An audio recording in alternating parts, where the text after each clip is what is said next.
Amén. Dios les bendiga una vez más, queridos hermanos y amigos. Aleluya, bienvenidos a este programa que tiene la finalidad de compartir con ustedes todas las cosas de la palabra de Dios y del mensaje que está en la Biblia. Hoy hemos escogido un tema, ¿no? ¿Qué significado tienen las moscas en la Biblia? Para algunos este tema será irrisorio, ¿no? Tal vez le provoque curiosidad, pues si nos acompañan, vamos juntos a estudiar, vamos a investigar qué dice la Biblia y por qué menciona la Biblia a las moscas. ¿Correcto? Entonces, acompáñeme y vamos a comenzar. Las moscas son insectos comunes en el mundo, pero ¿alguna vez te has preguntado qué representan espiritualmente y por qué son mencionadas en la Biblia? Pues quiero decirte que a lo largo de la historia, las moscas han sido asociadas con la suciedad, la corrupción, el fastidio y la molestia, lo que ha llevado a que se les atribuyan significados simbólicos en diferentes contextos, que también, por supuesto, incluyen la Biblia. En esta oportunidad, pues, vamos a analizar, vamos a investigar qué representan las moscas espiritualmente en las Escrituras, así como su presencia y significado en algunos pasajes o libros bíblicos. Un ejemplo es la plaga de las moscas en Egipto.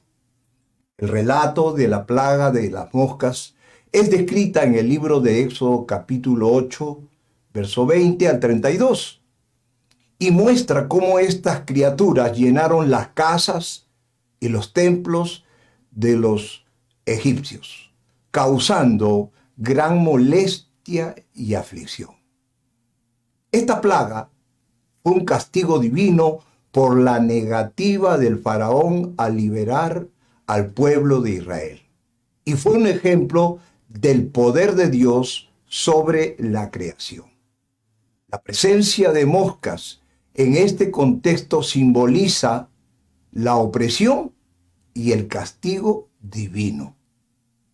También las moscas son asociadas a la limpieza y rituales que hacía el pueblo hebreo a Dios. En el libro de Levítico, que contiene las leyes de pureza e impureza para el pueblo de Israel, se hace referencia a las moscas en el contexto de la limpieza ritual. El libro de Levítico, capítulo 11, verso 22, menciona específicamente a las moscas como insectos impuros, junto con otros animales y criaturas considerados impuros según la ley judía. Esta asociación con la impureza sugiere una conexión simbólica entre las moscas y la corrupción espiritual. Querido hermano y amigo, la simbología de las moscas en la Biblia está a lo largo de diferentes libros en la Biblia. Las moscas son utilizadas como símbolos de varias ideas asociadas a conceptos espirituales.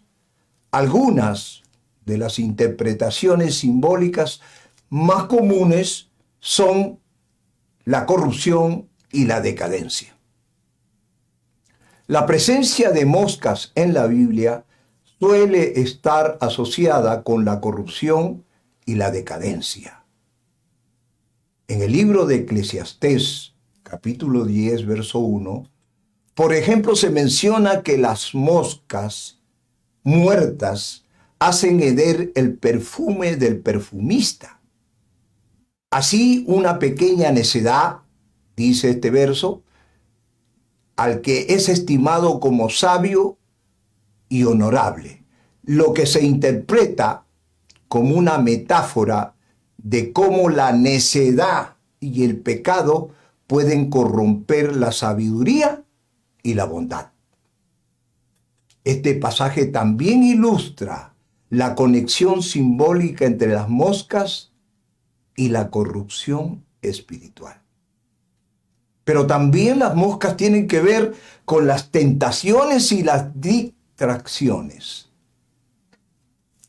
En el Nuevo Testamento, en su contexto, las moscas también pueden simbolizar la prefigura de las tentaciones y las distracciones que son usadas por Satanás para apartarnos del camino recto de la salvación.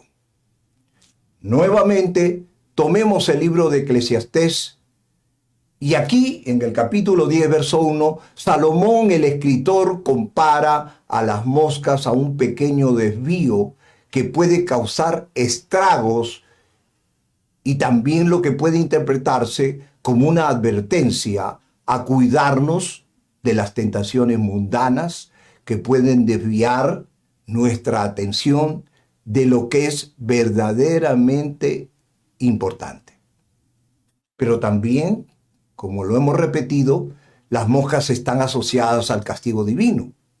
La plaga de las moscas enviada por Dios sobre Egipto en el libro de Éxodo también puede interpretarse como un ejemplo de castigo divino. Esta plaga, al igual que las otras 9 plagas, fue un recordatorio del poder de Dios y su capacidad para castigar a los malvados. En este sentido, querido hermano y amigo, las moscas simbolizan no solo la plaga en sí, sino también el juicio y la retribución divina a aquellos que se rebelan, desobedecen, ¿no? Y son personas que no creen, ¿no? O sea, rechazan a un Dios que creó, que hizo la creación. Existen también interpretaciones contemporáneas que hoy, en la actualidad, se dan. Estas interpretaciones, también simbólicas, son referentes a las moscas en la Biblia, en la Escritura. Y estas, digamos, interpretaciones simbólicas siguen siendo objeto de debate y reflexión. Usted se dará cuenta de lo que estamos hablando y la importancia de este insecto. ¿Por qué Dios le daría lugar en la Biblia a un insecto, ¿no?, si no tiene importancia? Muchos estudiosos ven a las moscas como símbolos de la fragilidad humana y la necesidad de redención, mientras que otros las interpretan como recordatorios de la presencia constante del mal en el mundo. Independientemente de la interpretación que se le pueda dar, ¿no?, en la palabra de Dios de estos insectos, la presencia de las moscas en la Biblia nos invita a reflexionar sobre temas importantes como la corrupción, la tentación y el juicio divino.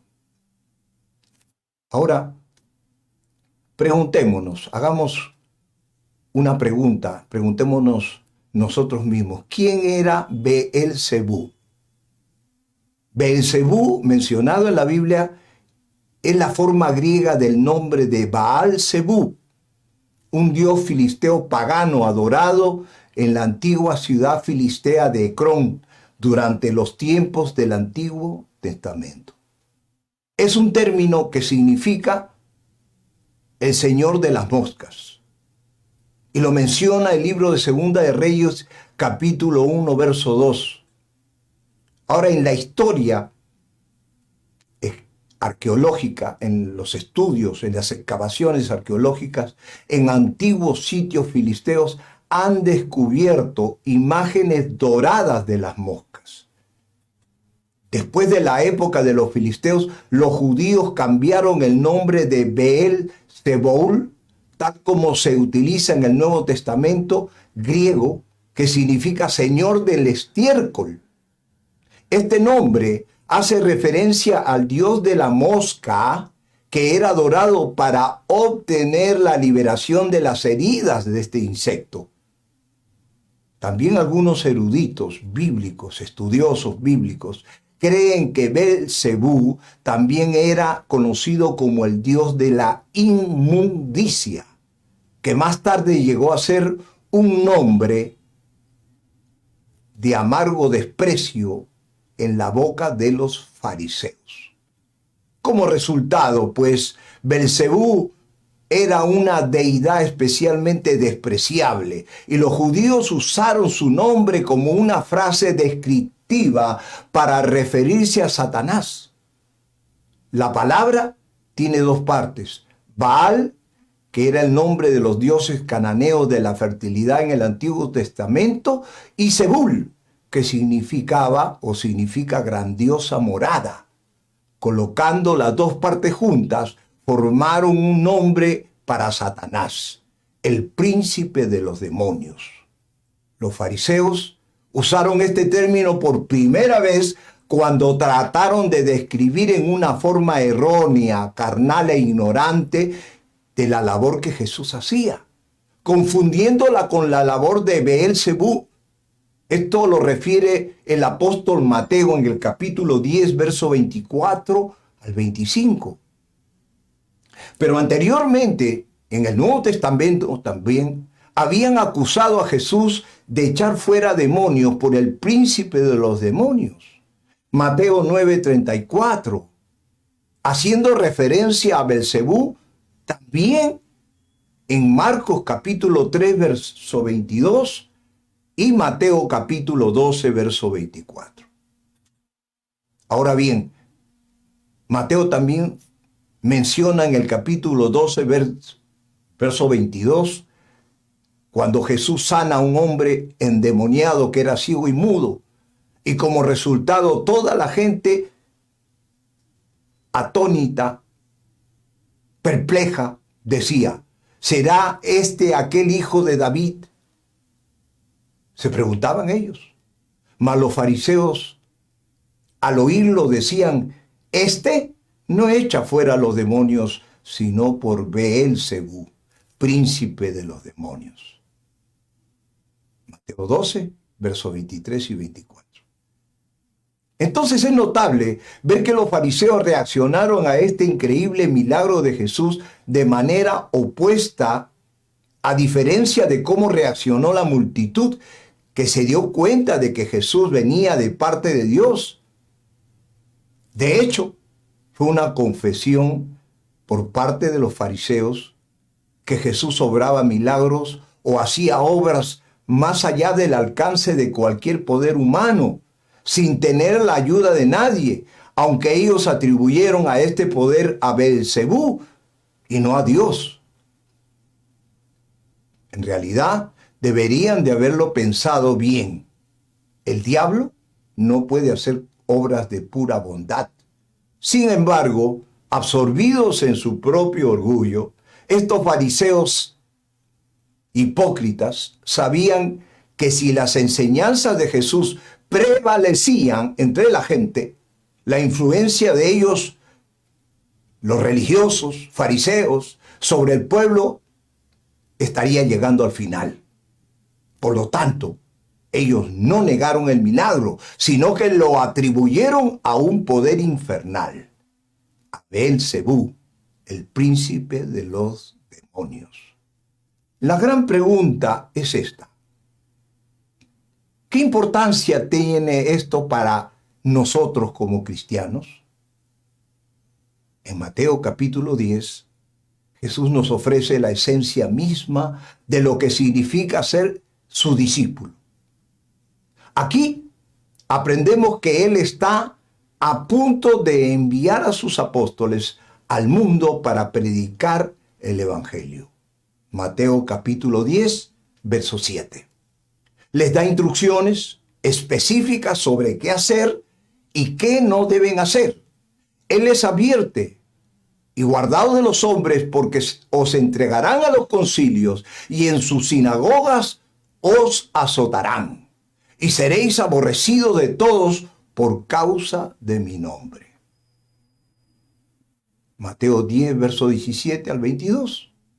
Y luego añade, el discípulo no es más que su maestro, ni el siervo más que su señor. Bástale al siervo ser como su maestro y al siervo como su señor. Y dijo, si al padre de familia llamaron Belcebú, ¿cuánto más a lo de su casa? Esto lo menciona el apóstol Mateo en el capítulo 10, versos 24 y 25. El punto es que Jesús está aclarando para nosotros hoy que si la gente lo confundió llamando las obras que hacía y dándole la prioridad a Satanás, en ese tiempo, con toda seguridad, llamarán a sus discípulos de la misma manera. En el Evangelio de Juan, capítulo 15, Jesús declara, si el mundo os aborrece, sabed que a mí me ha aborrecido antes que a vosotros. Si fuerais del mundo, el mundo amaría lo suyo, pero porque no soy del mundo, antes yo os elegí del mundo, por eso el mundo os aborrece. Acordaos de la palabra que yo os he dicho, el siervo no es mayor que su señor. Si a mí me han perseguido, también a vosotros os perseguirán. Si han guardado mi palabra, también guardarán la vuestra. Gloria a Dios. Mas todo esto os harán por causa de mi nombre, porque no conocen al que me ha enviado. Juan capítulo 15, verso 18 al 21. Debemos concluir. Debemos resumir también. Las moscas en la Biblia tienen múltiples significados simbólicos, si usted no lo sabía, pero gracias a Dios que usted nos acompaña y hoy se entera.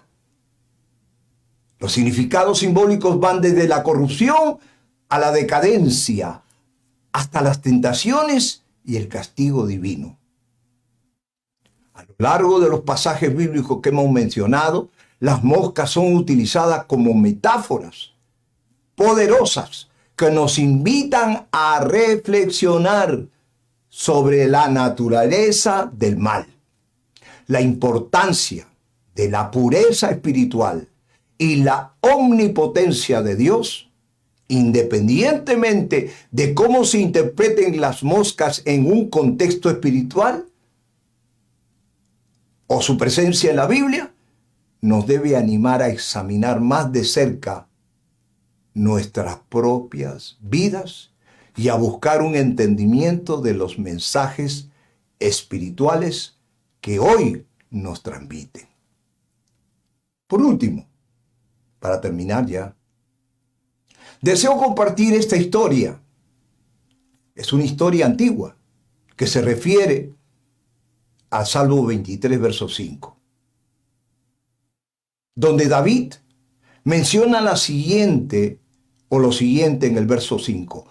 Unges mi cabeza con aceite, mi copa está rebosando.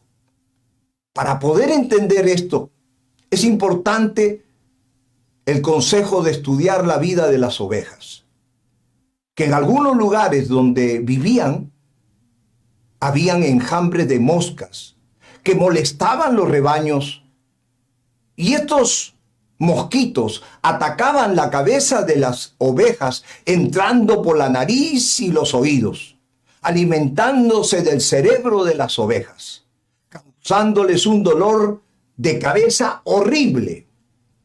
Para tratar de aliviar ese dolor, las ovejas golpeaban sus cabezas contra las rocas, buscando aliviar su dolor, y lo que lograban era destruir sus cabezas, ocasionándoles la muerte. Al ver esto, el pastor tomaba aceite y le aplicaba en sus cabezas, porque el aceite era un repelente natural que impedía que las moscas entraran en el interior de sus cabezas. Esto nos enseña una verdad espiritual, como también lo hemos visto en la Biblia. Las moscas simbolizan a los demonios. El diablo es llamado Beelzebú, que significa el príncipe de las moscas, entendiéndose que toda batalla para el cristiano empieza en la mente. Sí, el diablo tiene acceso. Si tú le permites entrar a tu mente, vas a abrir las puertas de tus emociones y acciones. Por ello, yo te recomiendo cultivar la verdad de la palabra de Dios en tu mente. Y quiero mencionar 3 versos. Uno está en 2 Corintios capítulo 10, verso 5. Y Pablo dice lo siguiente: que debemos derribar argumentos y toda altivez que se levanta contra el conocimiento de Dios, y llevando cautivo todo pensamiento a la obediencia de Cristo. Eso es lo principal. En nuestra mente tiene que haber obediencia, humillación. Tenemos que dejar que Dios, que Jesucristo, que el Espíritu Santo gobierne nuestras vidas. También en el capítulo 2 de Primera de Corintios, en el verso 16, Pablo, lleno del Espíritu Santo, nos invita a pensar, a tener la mente de Jesucristo. Todo cristiano, toda mujer cristiana tiene que pensar como Cristo. Yo sé que es muy difícil cuando se está en la carne, pero también en Gálatas Pablo dice que debemos procurar caminar bajo la presencia del Espíritu Santo. Debemos caminar bajo el Espíritu, no bajo la carne.